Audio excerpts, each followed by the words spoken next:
Program ini didanai oleh para sahabat dan mitra dari Joyce Meyer Ministries. Yang kupikir merupakan perlindungan terbesar kita adalah dengan sengaja. Semua orang katakan dengan sengaja.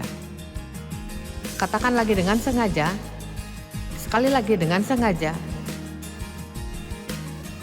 Menjadi pemberi yang radikal, murah hati, dan luar biasa.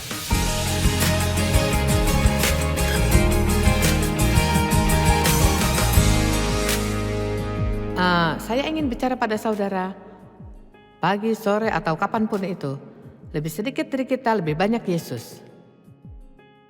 Amin. Dan bacalah di sini yang Yohanes Pembaptis katakan.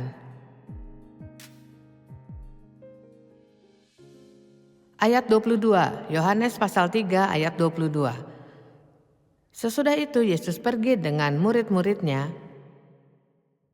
ke tanah Yudea dan ia diam di sana bersama-sama mereka dan membaptis. Akan tetapi Yohanes pun membaptis juga di Ainon dekat Salim sebab di situ banyak air dan orang-orang datang ke situ untuk dibaptis. Sebab pada waktu itu Yohanes belum dimasukkan ke dalam penjara. Maka timbullah perselisihan di antara murid-murid Yohanes dengan seorang Yahudi tentang penyucian. Lalu mereka datang kepada Yohanes dan berkata kepadanya, "Saya ingin saudara dengar. Rabi, orang yang bersama dengan engkau di seberang sungai Yordan, di perbatasan, dan yang tentang dia engkau telah memberi kesaksian, dia membaptis juga dan semua orang pergi kepadanya." Mereka tidak jauh berbeda dari kita. Ya, Yohanes, kita punya masalah. Yesus mendapat masa yang lebih banyak darimu. Semua orang pergi kepadanya. Bagaimana bisa kita bisa berkompetisi antar gereja mencari yang terbesar di antara kita? Kami pergi ke daerah paling miskin di St. Louis dan memulai gereja. Dan ada beberapa gereja di sekitar sana marah karena ada pelayanan besar. Datang ke area mereka dan memulai gereja. Karena mereka takut kehilangan jemaatnya, kami hanya mau datang dan memberkati mereka. Dan kupikir ini sungguh lucu dikatakan. Ya, ia membaptis juga. Kini semua orang mendatangi dirinya. Semua orang pergi kepadanya. Oh, tapi Yohanes punya jawaban sempurna. Jawab Yohanes, tidak ada seorang pun yang dapat mengambil sesuatu bagi dirinya kalau tidak dikaruniakan kepadanya dari surga. Nah, dengarkan ini. Manusia harus puas menerima anugerah yang diberikan dari surga karena tidak ada sumber lain. Jadi, setiap dari saudara punya anugerah atau apapun itu. Jika itu membersihkan toilet, saudara harus puas. Karena semua orang dibutuhkan di suatu tempat. Saya sedang bicara saya lupa dia memanggil dirinya sebagai apa, pendeta eksekutif atau apa gelarmu yang sebenarnya? Pendeta eksekutif ternyata benar. Dan kataku, apa yang kau lakukan? Dan katanya, oh kadang saya membersihkan toilet dan kadang, dan kupikir, Saya suka orang-orang yang tak berpikir mereka terlalu hebat untuk lakukan apapun. Amin.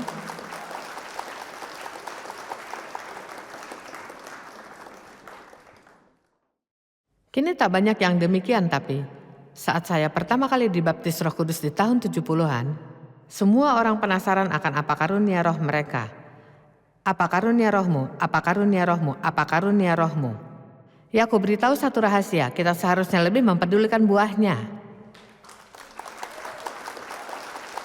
daripada karunianya. Buah roh adalah kasih, sukacita, damai, sejahtera, kesabaran, kemurahan, kebaikan. Ini yang seharusnya kita pedulikan. Dan karunia ini akan bermanifestasi dan menunjukkan diri. Jawab Yohanes, saya ingin baca ini lagi. Tidak ada seorang pun yang akan mendapat. Saya tidak bisa lakukan ini karena saya menginginkannya. Ini karunia dari surga. Dan kita tidak boleh iri hati pada karunia orang lain. Kuberitahu mengapa. Ya, seperti pendetamu bisa bernyanyi. Ya, saya ingin bernyanyi namun tak bisa. Mereka mematikan mikrofonku. Karena tidak ada yang tahu saya bernyanyi di nada apa. Dan suaraku sedikit berbeda, sedikit unik, terutama untuk seorang wanita, tapi yang cukup menarik adalah memperdengarkannya ke seluruh dunia. Jadi, bahkan hal-hal yang kita pikir menjadi masalah, seperti saya selalu membenci suaraku. Karena saya bisa angkat telepon di hotel kapanpun saya mau dan mereka akan jawab, ya Pak. Tapi hal terlucu yang pernah terjadi padaku adalah saya menelpon spa untuk membuat janji untuk facial.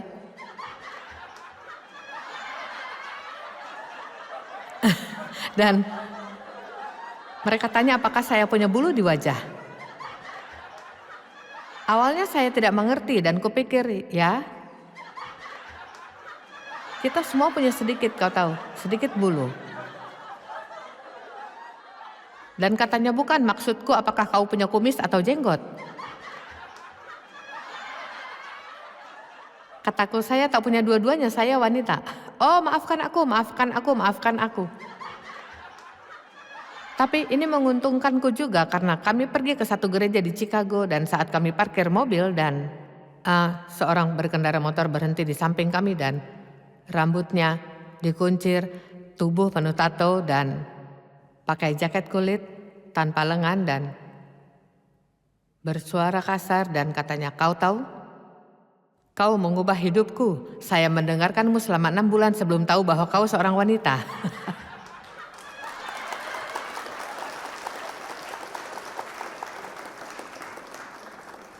Jadi walaupun karuniamu sedikit unik,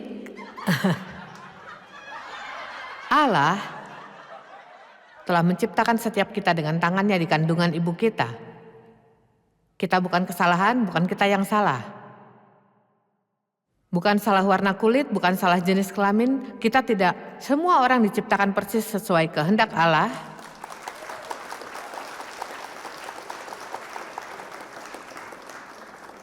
Dan saudara tahu hal yang akhirnya saya pelajari, kata Tuhan, jangan pernah iri pada karunia orang lain.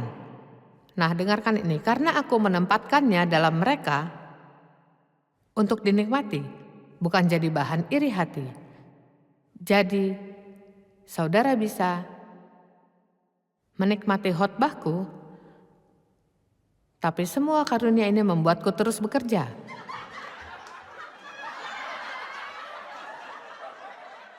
Jadi jangan pernah iri dengan siapapun juga. Karena jika saudara punya yang mereka miliki tapi tak tahu menggunakannya. Oh, kuharap aku jadi seorang gembala gereja. Ya, saudara bukan. Karena aku beritahu 1 jam ini yang kita habiskan.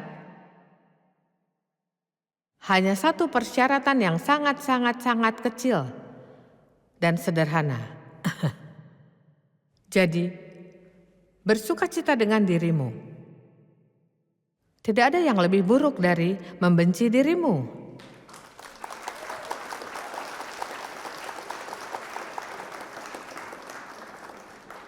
Tahukah saudara jika tidak mengasihi dirimu tak bisa kasihi orang lain? Karena tak bisa memberi apa yang tidak dimiliki. Saudara harus punya kasih agar bisa memberi kepada orang lain.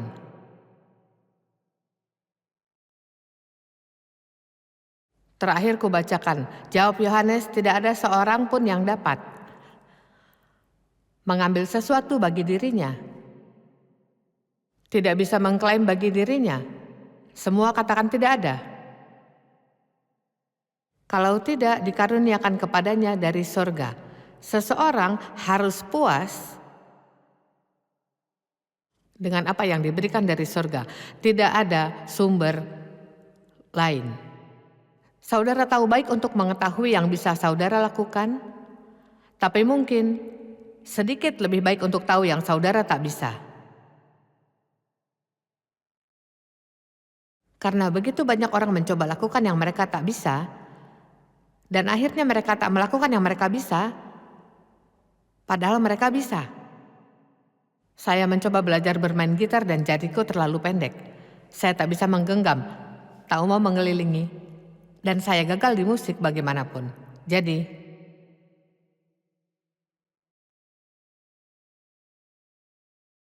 lalu katanya, ayat 30, ia harus makin besar, aku harus makin kecil.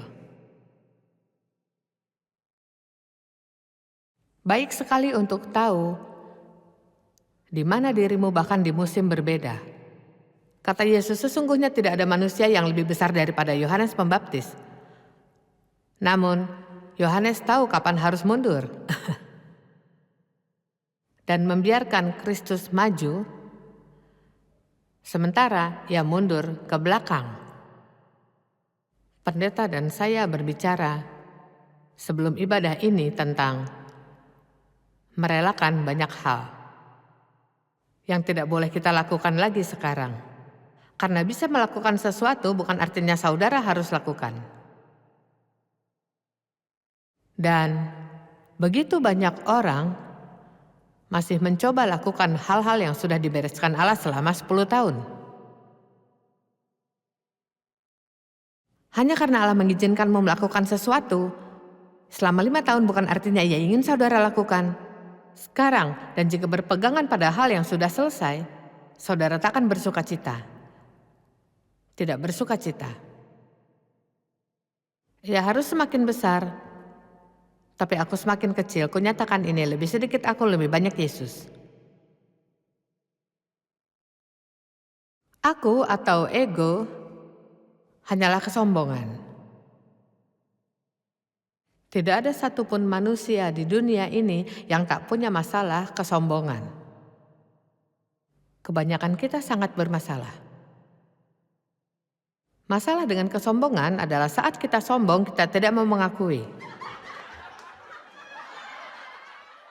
Saudara pikir saya bisa beri pengajaran dan jual pengajaran tentang, ya, jika saya tulis kesombongan di halaman depannya.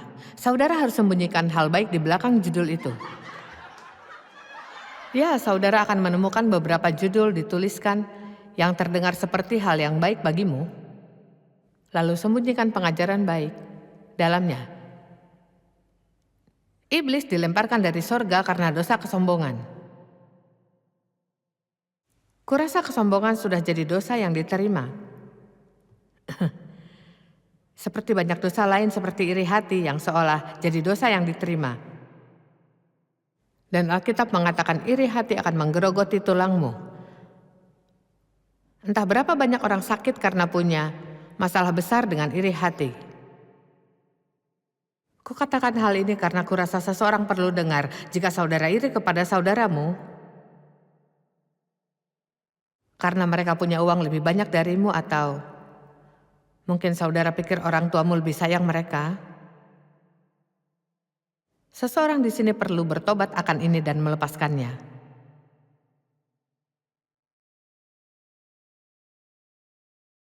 Saya bicara pada saudara tentang Roh Kudus sekarang. Saudara harus melepaskannya. Iri hati membuatmu menyedihkan.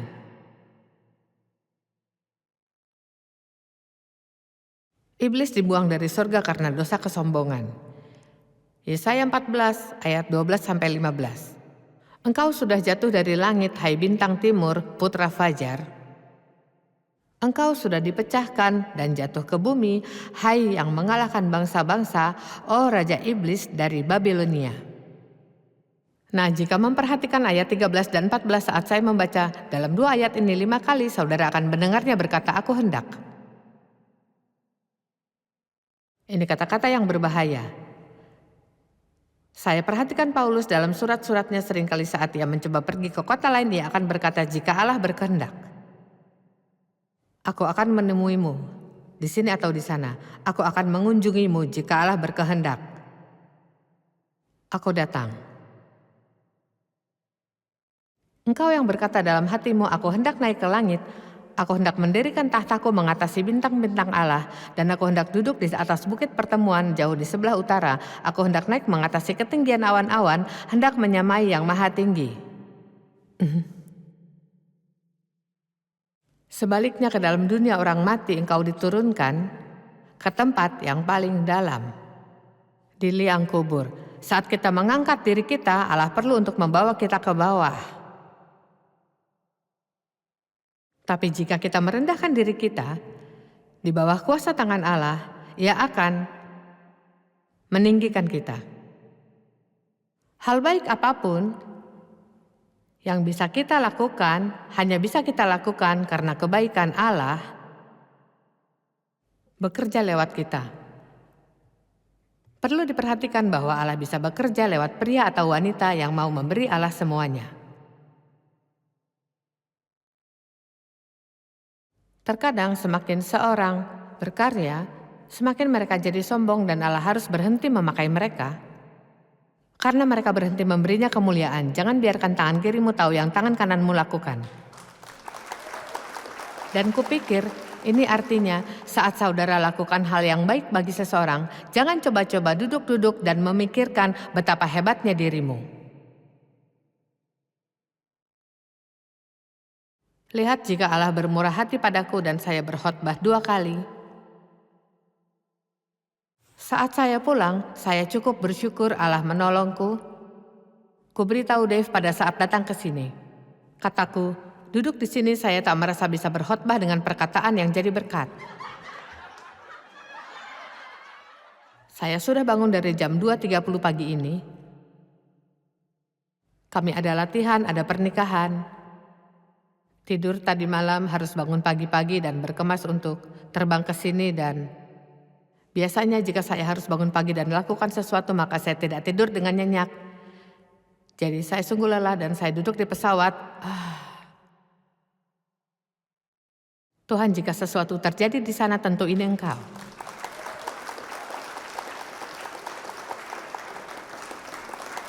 Dan suamiku adalah teladan yang baik, katanya, kau mengingatkanku akan boneka marionette. Dan saat waktunya berdiri di belakang mimbar, Allah mulai menggerakkan talinya. Bukankah seperti ini? Wah, beri Allah kemuliaan lebih dari sebelumnya. Untuk segalanya dan sungguh bersyukur atas segala yang kita miliki. Saudara tahu mengeluh adalah dosa. Apakah saudara tahu? Ini adalah dosa. Mengeluh adalah dosa. Dan ini adalah salah satu dosa besar yang dilakukan orang Israel di padang belantara.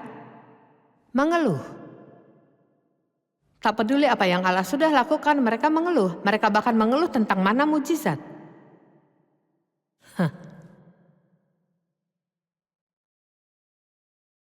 Dan pada akhirnya banyak ular masuk ke perkemahan dan 23.000 orang meninggal dalam sehari. Dan ini hanya karena mereka mengeluh. Entah berapa banyak iblis yang kita izinkan masuk. Ayo.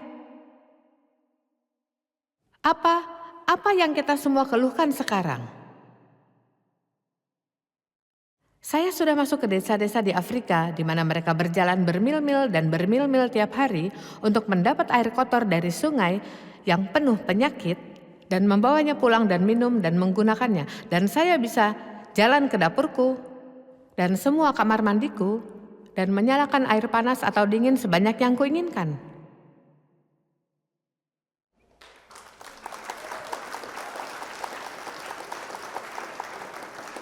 Oh, ada begitu banyak yang bisa kita syukuri. Begitu banyak yang bisa kita syukuri. Karena kita ini manusia, kecuali saudara terus ingatkan dirimu, kelihatannya semakin banyak yang kita punya, semakin banyak kita mengeluh tentang yang tak kita miliki. Tapi kita tak harus seperti demikian. Saya akan memberitahumu hal yang jadi perlindungan utama kita. Dengan sengaja. Semua orang katakan dengan sengaja. Katakan lagi dengan sengaja. Sekali lagi dengan sengaja. Menjadi pemberi yang radikal, murah hati, dan luar biasa.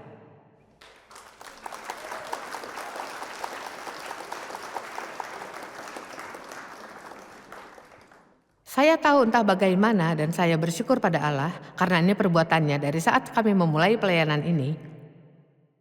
Dan bahkan jika saya berharap mendapat kesuksesan, kami harus pastikan kami memberkati yang membutuhkan. Gereja tak bisa menyebut diri mereka gereja dengan benar jika mereka tidak menolong yang miskin.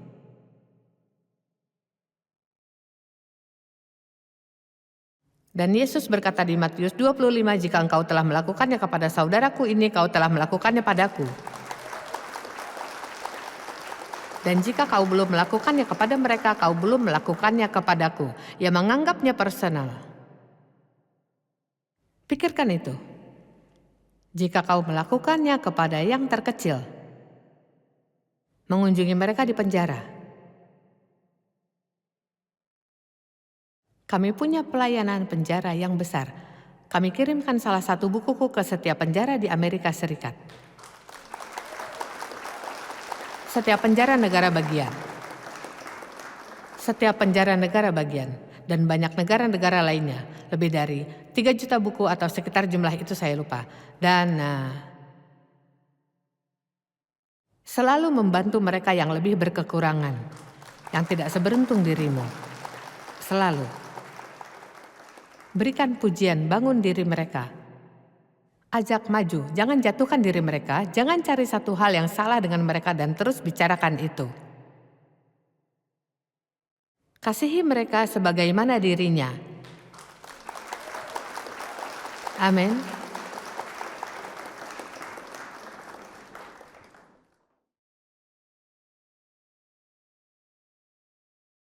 Apa yang Paulus katakan tentang kesombongan dan ego?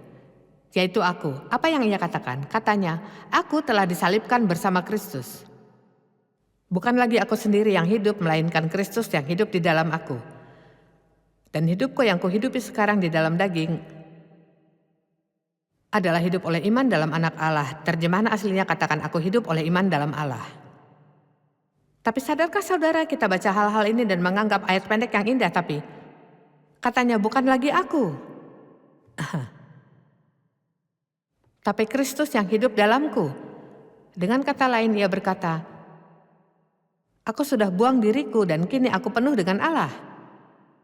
Paulus berdoa di Efesus bahwa kita akan dipenuhi di dalam seluruh kepenuhan Allah. Oh Tuhan, tubuh yang dipenuhi dengan seluruh kepenuhan Allah. Apa yang akan terjadi jika gereja bertindak sebagai gereja? Apa yang terjadi jika kita semua sungguh mengasihi Allah sebagaimana seharusnya dan izinkan Allah memakai kita sebagaimana Ia kehendaki? Tentu kita tak punya masalah di dunia ini. Ada banyak yang terjadi di dunia hari ini adalah salah gereja.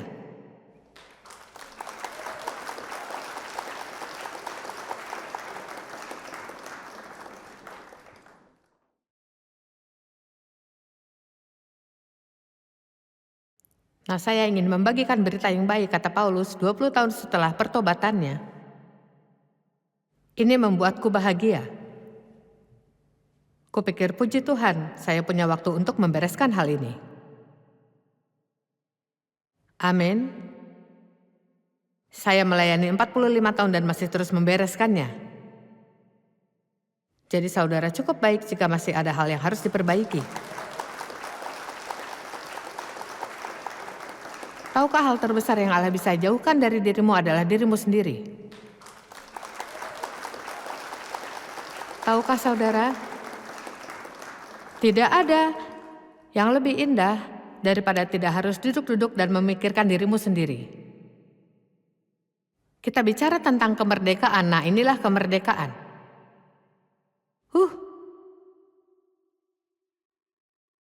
Wah, saya dulu sangat tinggi hati dan masih penuh dengan kesombongan, tapi kini sudah lebih baik dari sebelumnya. Saya akan terus mengusahakannya sampai Yesus datang kembali. Amin. Saya tak mau jadi egois dan tinggi hati. Saya mau memberi segala yang kubisa dan memberi senyum dalam wajah banyak orang. Saya ingin bangkit setiap hari. Setiap hari. Dan berkata, Tuhan, apa yang bisa kulakukan bagi orang lain? Siapa yang bisa kutolong? Kuceritakan kisah yang menarik. Putriku pergi ke pasar swalayan dan ia meninggalkan dompetnya di mobil. Jadi saat ia tiba di kasir, ia tidak memegang kartu kreditnya. Jadi ia beritahu penjaga kasir, tunggu sebentar, saya akan lari keluar dan ambil kartu kreditku dan kembali. Katanya, oh tidak apa-apa, ia mengambil kartu kreditnya sendiri. Membayari belanjaan putriku. Nah, yang kusuka tentang ini, kasir itu sudah siap. Ia ambil kartu kreditnya untuk putriku, dan ia memang berniat memberkati seseorang hari itu. Dan ia sudah siap. Ia tidak perlu bersiap-siap, ia sudah siap.